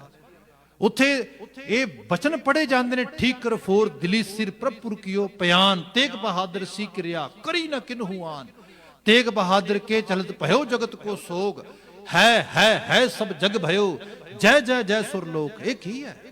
ਇਹ ਗੁਰੂ ਤੇਗ ਬਹਾਦਰ ਸਾਹਿਬ ਦੀ ਜੈ ਜੈਕਾਰ ਆ। ਇੱਥੋਂ ਸੀਸਗੰਜ ਗੁਰਦੁਆਰਾ ਸਾਹਿਬ ਤੋਂ ਚਾਂਦਨੀ ਚੌਂਕ ਤੋਂ ਲਾਲ ਕਿਲੇ ਤੇ ਮਹੱਲੇ ਚੜ੍ਹਦੇ ਨੇ ਜਾ ਕੇ, ਉੱਥੇ ਜਾ ਕੇ ਕੇਸਰੀ ਨਿਸ਼ਾਨ ਚੁਲਾਇਆ ਜਾਂਦਾ ਹੈ ਲਾਲ ਕਿਲੇ ਦੇ ਉੱਤੇ। ਮਤਲਬ ਨਵੀਂ ਤਵਾਰੀਖ ਧਰਤੀ ਤੇ ਆਉਂਦੀ ਹੈ। ਯੁੱਗ ਪੁਰਸ਼ ਗੁਰੂ ਤੇਗ ਬਹਾਦਰ ਮਹਾਰਾਜ। ਪਰ ਇਹ ਸਭ ਦੀ ਸਥਾਪਤੀ ਵਾਸਤੇ ਜੋ ਇਹ ਰੁਤਬਾ ਆਇਆ ਹੈ, ਇਹ ਕਿਸੇ ਵੱਡੀ ਸ਼ਾਂਤੀ ਚੋਂ ਆਇਆ, ਪੇਸ਼ੈਂਸ ਵਿੱਚੋਂ ਆਇਆ। ਕਿਆ ਜਿਵੇਂ ਮਤਲਬ ਉਹ ਕਹਿੰਦੇ ਨਾ ਕਿ ਸਦੀਆਂ ਤੱਕ ਧਰਤੀ ਕਈ ਵਾਰੀ ਇੰਤਜ਼ਾਰ ਕਰਦੀ ਹੈ ਕਿਸੇ ਉਸ ਰੂਹੇ ਰਵਾਂ ਦਾ ਜਿਹਦੀ ਆਭਾ ਉਸ ਧਰਤੀ ਨੂੰ ਮੰਡਤ ਕਰ ਦਿੰਦੀ ਹੈ। ਜਿਹੜੇ ਬੂਟਿਆਂ ਨੇ ਧਰਤੀ ਦੀ ਹਿੱਕ ਤੇ ਉੱਗ ਕੇ ਵੱਡੀਆਂ ਛਾਵਾਂ, ਫੁੱਲ ਤੇ ਫਲ ਸਥਾਪਿਤ ਕਰਨੇ ਹੁੰਦੇ ਨੇ, ਕਈ ਵਾਰੀ ਉਹ ਧਰਤੀ ਦੀ ਆਗੋਸ਼ ਦੇ ਵਿੱਚ, ਸੀਨੇ ਦੇ ਵਿੱਚ ਕਈ ਸਦੀਆਂ ਉਹਨਾਂ ਦਾ ਬੀਜ ਪਿਆ ਰਹਿੰਦਾ ਹੈਗਾ ਆ।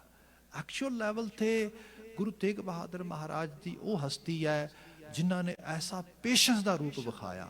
ਮੈਂ ਬੇਨਤੀ ਕੀਤੀ 1635 ਦੀ ਜੰਗ ਤੋਂ ਬਾਅਦ ਗੁਰੂ ਸਾਹਿਬ ਦੇ ਕੋਲ 10 ਸਾਲ ਰਹੇ। 1644 ਦੇ ਵਿੱਚ ਗੁਰੂ ਸਾਹਿਬ ਨੇ ਹੁਕਮ ਕਰ ਦਿੱਤਾ ਬਾਬਾ ਬਕਾਲਾ ਚਲੇ ਜਾਓ, ਉੱਥੇ ਚਲੇ ਗਏ। ਸਿੱਖੀ ਵਿੱਚ ਆਪਣਾ ਕੰਟਰੀਬਿਊਸ਼ਨ ਲਗਾਤਾਰ ਪਾਉਂਦੇ ਰਹੇ। ਅਖੀਰ ਗੁਰੂ ਹਰ ਰਾਏ ਸਾਹਿਬ ਗੱਦੀ ਤੇ ਬੈਠ ਗਏ, ਗੁਰੂ ਹਰਕ੍ਰਿਸ਼ਨ ਸਾਹਿਬ ਗੱਦੀ ਤੇ ਬੈਠ ਗਏ।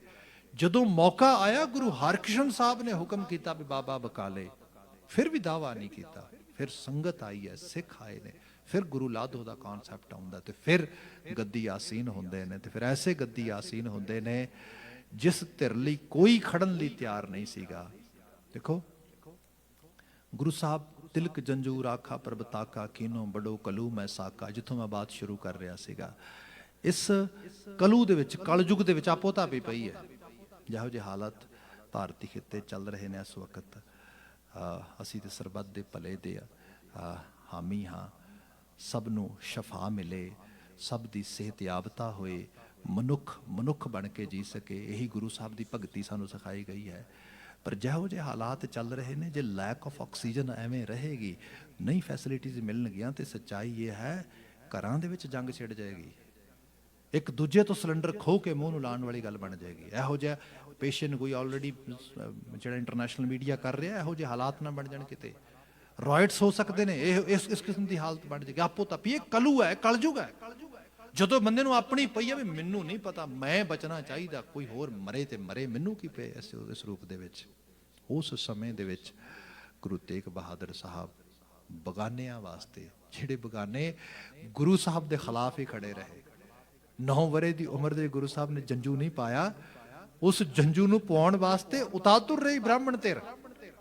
ਗੁਰੂ ਸਾਹਿਬ ਦੇ ਖਿਲਾਫ ਸ਼ਿਕਵੇ ਸ਼ਿਕਾਇਤਾਂ ਸ਼ਾਹੀ ਦਰਬਾਰਾਂ ਤੱਕ ਕਰਦੇ ਹੋ, ਉੱਥੋਂ ਤੱਕ ਪਹੁੰਚ ਗਏ। ਪਰ ਜਿਸ ਦਿਨ ਅਦਨੀ ਧਿਰ ਬਣ ਕੇ, ਨਮਾਣੀ ਧਿਰ ਬਣ ਕੇ ਆਏ ਤੇ ਕਿਹਾ ਸਾਡੀ ਰਾਖੀ ਕਰੋ, ਗੁਰੂ ਤੇਗ ਬਹਾਦਰ ਸਾਹਿਬ ਨੇ ਇੱਕ ਵਾਰ ਵੀ ਨਾ ਨਹੀਂ ਕਹੀ, ਬਲਕਿ ਖਿੜੇ ਮੱਥੇ ਪ੍ਰਵਾਨ ਕੀਤਾ। ਜਦੋਂ ਤਵਾਰੀਖ 'ਚ ਬੋਲ ਪੜਦੇ ਨਾ, ਦੁਖੀਏ ਵਿਪਰ ਜੋ ਚੱਲ ਕੇ ਆਏ ਪੁਰੀ ਆਨੰਦ, ਬਾਹ ਹਮਾਰੀ ਪਕੜੀ ਹੈ ਗੁਰੂ ਹਰਗੋਬਿੰਦ ਕੇ ਚੰਦ। ਉਹ ਵਿਪਰ ਦੁਖੀਏ ਜਿਨ੍ਹਾਂ ਕਿਹਾ ਮਹਾਰਾਜ ਸਾਡੀ ਬਾਹ ਫੜੋ, ਤੇ ਤੇਗ ਬਹਾਦਰ ਬੋਲਿਆ ਤਰ ਪਈਏ ਧਰਮ ਨਾ ਛੋੜੀਐ, ਬਾਹ ਜਿਨ੍ਹਾਂ ਦੀ ਪਕੜੀ ਹੈ ਸਿਰ ਦੀਜੈ ਬਾਹ ਨਾ ਛੋੜੀਐ। ਜਦੋਂ ਇੱਕ ਵਾਰੀ ਬਾਂਹ ਫੜ ਲਈ ਨਾ ਫਿਰ ਸਿਰ ਦੀਜਾ। ਮੈਂ ਕਈ ਵਾਰੀ ਯੂਕੇ ਜਾਣਾ ਤੇ ਜਿਹੜਾ ਉਹ ਖਾਸ ਕਰਕੇ ਉੱਥੇ ਉਹਨਾਂ ਦਾ parliament house, house of common, ਉਹਦੇ ਬਾਹਰ ਮੈਂ ਇਬਾਰਤ ਲਿਖੀ ਪੜ੍ਹਦਾ ਕਿ even though I am not actually I don't agree with you but I will actually, ਜਿਹਦਾ ਮਾਇਨਾ ਇਹ ਬਣਦਾ ਕਿ ਮੈਂ ਅਖੀਰਲੇ ਦਮ ਤੱਕ ਤੇਰੀ ਆਵਾਜ਼ ਭਾਵੇਂ ਮੇਰੇ ਨਾਲ ਐਗਰੀ ਨਹੀਂ ਵੀ ਕਰਦੀ ਪਰ ਉਹਨੂੰ ਇਜ਼ਹਾਰ ਵਿੱਚ ਲਿਆਉਣ ਵਾਸਤੇ ਮੈਂ ਜ਼ੋਰ ਲਾ ਦਿਆਂਗਾ। ਮੈਂ ਸੋਚਦਾ ਤੇ ਲਫ਼ਜ਼ ਹੀ ਨੇ ਜਿਨ੍ਹਾਂ ਨੇ ਇਸ ਚੀਜ਼ ਤੱਕ ਆਪਣੇ ਉੱਤੋਂ ਆਪਣੇ ਅਮਲ ਦੇ ਜ਼ਰੀਏ ਇਸ ਚੀਜ਼ ਨੂੰ ਸਥਾਪਿਤ ਕੀਤਾ, ਗੁਰੂ ਤੇਗ ਬਹਾਦਰ ਸਾਹਿਬ ਨੇ। ਤੇਰੇ ਨਾਲ ਸਹਿਮਤੀ ਨਹੀਂ ਬ੍ਰਾਹਮਣ ਬਿਲਕੁਲ ਵੀ, ਪਰ ਸੱਚਾਈ ਇਹ ਹੈ ਜੇ ਕੋਈ ਧੱਕੇ ਦੇ ਨਾਲ ਤੇਰਾ ਜਨੇਊ ਲਾਹੇਗਾ ਨਾ ਤੇ ਮੈਂ ਧੱਕੇ ਨਾਲ ਤੇਰਾ ਜਨੇਊ ਵੀ ਨਹੀਂ ਲੈਣ ਦੇਵਾਂਗਾ।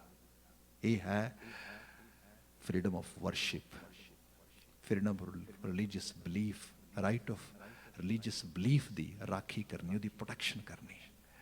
ਜਿਸ ਦਿਨ ਮੈਡਮ ਰੋਜ਼ਵਿਲ ਨੇ ਚਾਰਟਰ ਆਫ ਰਾਈਟਸ UN ਉਹਦੇ ਵਿੱਚ ਸਟੈਬਲਿਸ਼ ਕਰਨ ਦੀ ਬਾਤ ਕੀਤੀ, ਮੈਂ ਸੋਚਦਾ ਉਹਨੂੰ ਪਤਾ ਨਹੀਂ ਕਿਸੇ ਨੇ ਦੱਸਿਆ ਹੋਏਗਾ ਕਿ ਨਹੀਂ ਦੱਸਿਆ ਹੋਏਗਾ। ਜਿਹੜੀ ਤੂੰ ਗੱਲ ਲਿਖ ਰਹੀ ਹੈ ਇੱਥੇ ਵੀ ਜਿਹੜਾ ਹੈਗਾ right to exercise your believes, right to exercise your worship, ਇਹ ਫੰਡਾਮੈਂਟਲ ਰਾਈਟ ਆ। ਇਹਦੀ ਬਾਤ ਮੈਡੀਵਲ ਪੀਰੀਅਡ ਦੇ ਵਿੱਚ ਕਿਸੇ ਨੇ ਕੀਤੀ ਤੇ ਉਦੋਂ ਕੀਤੀ ਜਦੋਂ ਕੋਈ ਸੋਚ ਵੀ ਨਹੀਂ ਸਕਦਾ ਇਹਦੇ ਬਾਰੇ। ਅੱਜ ਦਾ ਦਿਨ ਅਸਲ ਵਿੱਚ ਦਿਨ ਨਹੀਂ ਗਾ ਇਕੱਲਾ, ਇਹ ਹਿਊਮਨ ਰਾਈਟਸ ਡੇ ਦੇ ਤੌਰ ਤੇ ਸੈਲੀਬ੍ਰੇਟ ਕਰਨਾ ਚਾਹੀਦਾ ਹੈਗਾ। ਆਹ ਹੈ ਮਨੁੱਖੀ ਹਕੂਕਾਂ ਦੇ ਰਾਖੇ ਦਾ ਦਿਨ ਜਿਸ ਨੇ ਇਸ ਧਰਤੀ ਤੇ ਪ੍ਰਕਾਸ਼ ਕਰਕੇ ਇਸ ਧਰਤੀ ਤੇ ਆਮਦ ਲੈ ਕੇ ਇਸ ਚੀਜ਼ ਨੂੰ ਸਥਾਪਿਤ ਕੀਤਾ। ਮਹਾਰਾਜ ਜੀ ਦੇ ਗੁਣਾਂ ਦੀ, ਜੀਵਨ ਦੀ, ਵਡਿਆਈਆਂ ਦੀ ਬਾਤ ਸਾਡੇ ਅਧੂਰਿਆਂ ਤੋਂ ਕਿੱਥੇ ਹੋ ਸਕਦੀ ਹੈ, ਪਰ ਗੁਰੂ ਮਹਾਰਾਜ ਬਖਸ਼ਿਸ਼ ਕਰਨ ਸਾਡੇ ਸਿੱਖਾਂ ਦੇ ਘਰਾਂ ਦੇ ਵਿੱਚ ਸਿੱਖਾਂ ਦੀ ਫੁਲਵਾੜੀ ਸਿੱਖੀ ਨੂੰ ਧਾਰਨ ਕਰੇ, ਇਹਦੀ ਦਿਲੀ ਅਰਦਾਸ ਹੈ। ਸਾਨੂੰ ਸਿੱਖੀ ਦੀ ਅਸੀਸ ਮਿਲੇ, ਇਹਦੀ ਦਿਲੀ ਅਰਦਾਸ ਹੈ। ਲਗਾਤਾਰ ਲੜੀ ਅਸੀਂ ਚਲਾ ਰਹੇ ਹਾਂ ਇਤਿਹਾਸ ਦੀ, ਸ਼ਾਮ ਨੂੰ ਵੀ ਹੈ, ਆਉਂਦੇ ਕੱਲ੍ਹ ਵੀ ਹੈ। You can actually enjoy it on virtual you can say sites. ਅੱਜ ਵਾਸਤੇ ਇੱਥੇ ਸਮਾਪਤੀ ਹੈ। ਇੱਕ ਵਾਰ ਮੇਰੇ ਵੱਲੋਂ ਆਪ ਸਮੂਹ ਨੂੰ ਕਰਾਂ ਥਾਵਾਂ ਤੋਂ ਜਾਂ ਗੁਰਦੁਆਰਾ ਸਾਹਿਬ ਦੇ ਹਦੂਦ ਵਿੱਚ ਕੋਟਾਨ ਕੋਟ ਮੁਬਾਰਕਬਾਦ ਗੁਰੂ ਸਾਹਿਬ ਦੇ ਪ੍ਰਕਾਸ਼ ਪੁਰਬ ਦੀ ਇੱਥੇ ਸਮਾਪਤੀ ਕਹਿ ਦੇਣਾ ਜੀ। ਵਾਹਿਗੁਰੂ ਜੀ ਕਾ ਖਾਲਸਾ, ਵਾਹਿਗੁਰੂ ਜੀ ਕੀ ਫਤਿਹ।